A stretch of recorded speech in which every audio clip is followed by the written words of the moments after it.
Oh, yes, we forgot to play an important video of our sister, who is the current wife of the Sierra Leone. Let me pull that up.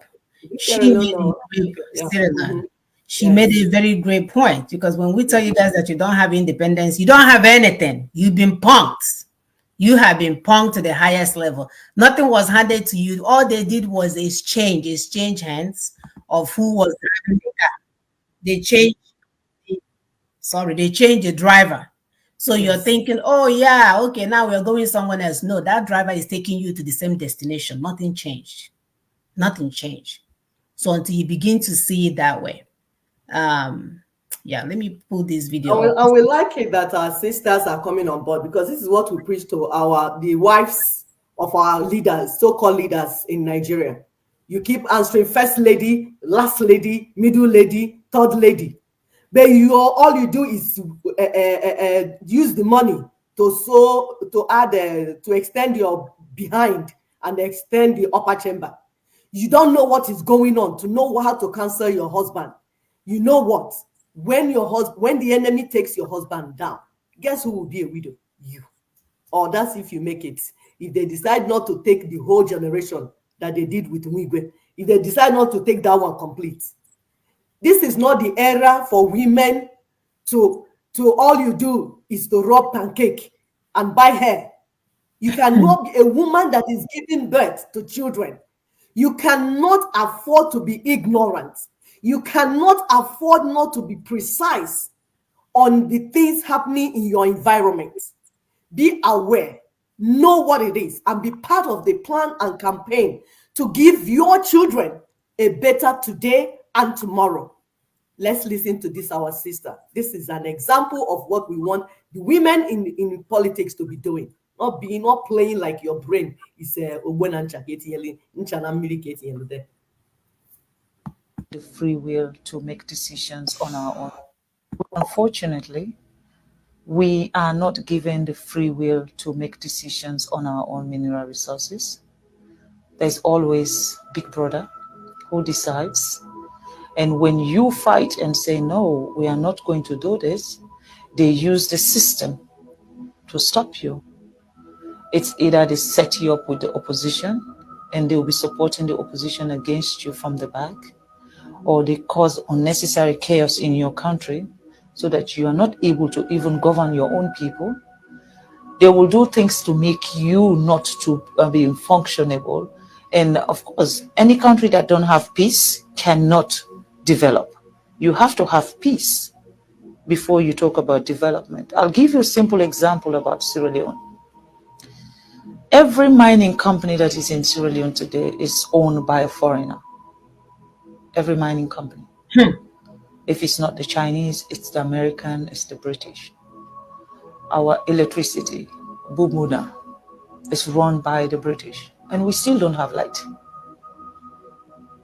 We're looking for light, electricity. If you don't have electricity, how can you talk about education? How can you talk about health facility? How can you talk about improving the infrastructure of your country? We don't have electricity. Now, do we actually even have proper water, pipe-borne water, so that our kids will not be sick? We don't have those facilities. Why? With all the minerals we have, there is a cap you put.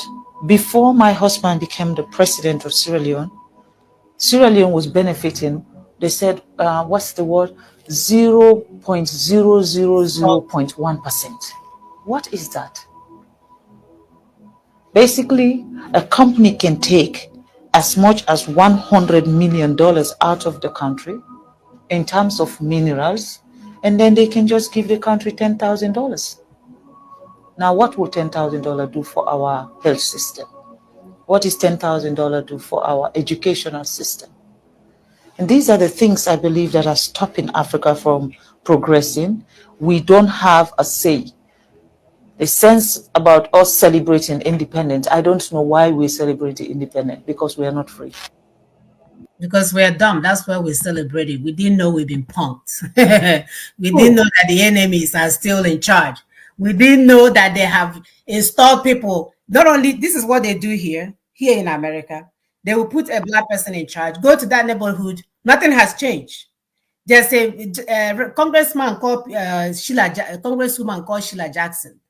That woman has been there since I came to this America 1 million years ago. Nothing has changed for that neighborhood. If you go there, if you come out alive, you should be praising and dancing in the streets. Or nothing is happening there. The same way they will put in puppet people, government in Africa, have them steal our resources and return it back to come and invest in America again, in the Western world. They are not even stealing. I'm buying properties. I say, okay, fine. I own the whole apartment buildings here. I own the whole shopping mall here. I own the whole thing and employing people. No, they will put the same people that will come and steal and bring it back. While they're telling us, Nahana, they are coming. They are coming to do it. Meanwhile, none of their children studies the place where we study. Sheila Jackson, her daughter I know of, went to Harvard University. The same way Peter Obi, I bet his children graduated from Oxford.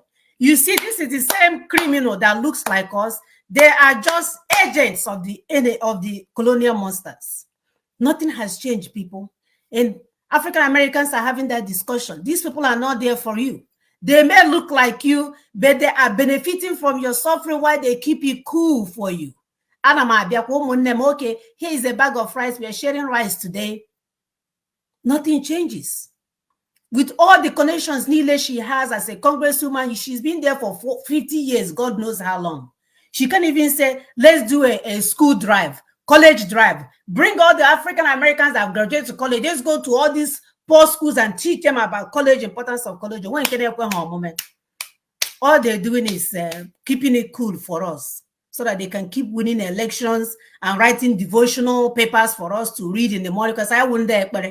While we are praying, they are doing transactions in billions for their children and children to come. Ori, it must stop. We need to stop the brainwashing. We must stop the brainwashing because the enemies are not relenting. They are very smart. Our brothers, Brother Salami said, that's why we must follow through the decommissioning of the 1999 Forgeland Constitution foisted upon us. Absolutely, brother. You can say that from the rooftop. Absolutely. Because the criminals are not relenting. They are not tired. They are prevailing in everything that they do.